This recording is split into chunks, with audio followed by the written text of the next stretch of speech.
Assalamualaikum warahmatullahi wabarakatuh dan selamat sejahtera.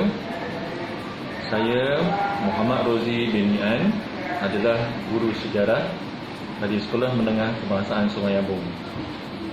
Tajuk kajian tindakan saya ialah meningkatkan penguasaan fakta sejarah dalam faktor-faktor perluasan kuasa British menggunakan teknik kata kunci akronim.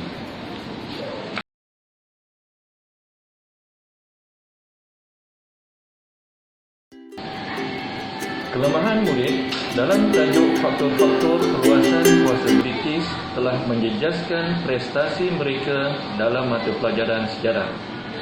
Kajian ini dijalankan terhadap 10 orang murid berprestasi rendah di Sekolah Menengah Kebangsaan Sungai Abung untuk mengkaji kesan penggunaan teknik kata kunci akronim terhadap prestasi murid dalam meningkatkan penguasaan fakta sejarah.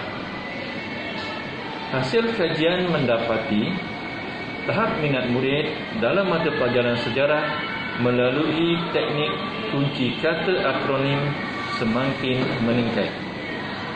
Kaedah akronim memudahkan murid mengenal kata kunci fakta dan diubah suai menjadi akronim yang mudah untuk diingat.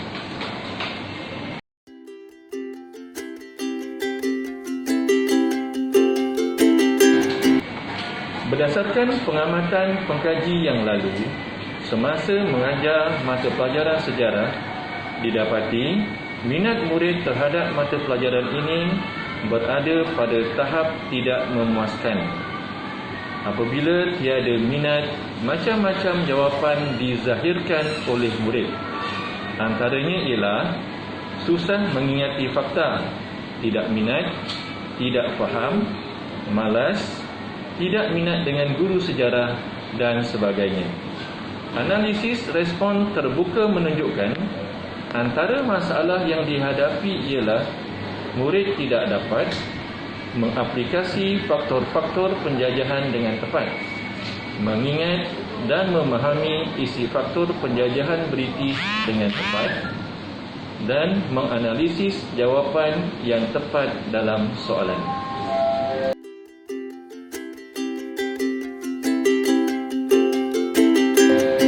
Fokus kajian. Masalah sukar mengingat fakta di kalangan murid ini perlu diatasi kerana ia akan menjadi halangan untuk mendapat pencapaian yang lebih tinggi. Pengkaji perlu memperkenalkan satu kaedah atau pendekatan yang sesuai untuk proses pengajaran dan pembelajaran, bersesuaian dengan kebolehan dan kemampuan murid.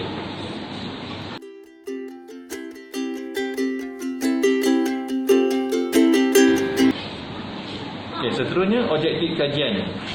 Objektif umum untuk mengkaji kesan penggunaan kaedah kata kunci akronim sejarah dalam tajuk faktor-faktor penjajahan British, meningkatkan penglibatan murid dalam proses pembelajaran dan meningkatkan kemahiran mereka untuk menyelesaikan isu atau masalah dengan menggunakan kaedah kata kunci akronim sejarah.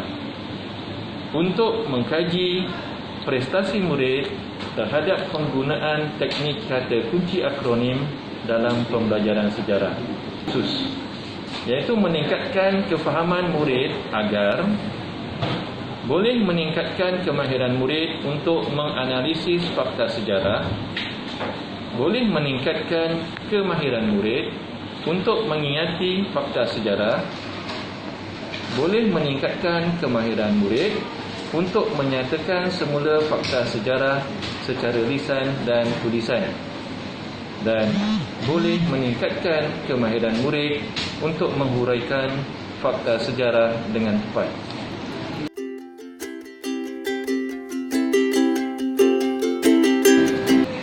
Sasaran 10 orang murid kelas 3 harmoni yang mendapat markah antara 25 hingga 35% dalam peperiksaan akhir tahun tingkatan 2 tahun 2019 dan penilaian kurikulum 1 tahun 2020. Seterusnya, pelaksanaan tindakan. Tinjauan masalah. Murid didapati kurang berminat, agak pasif dan merasa bosan semasa pembelajaran sejarah. Tidak faham apa yang mereka pelajari. Gambar, ilustrasi dan peta dalam buku hanya membantu sedikit untuk mereka memahami sesuatu tajuk.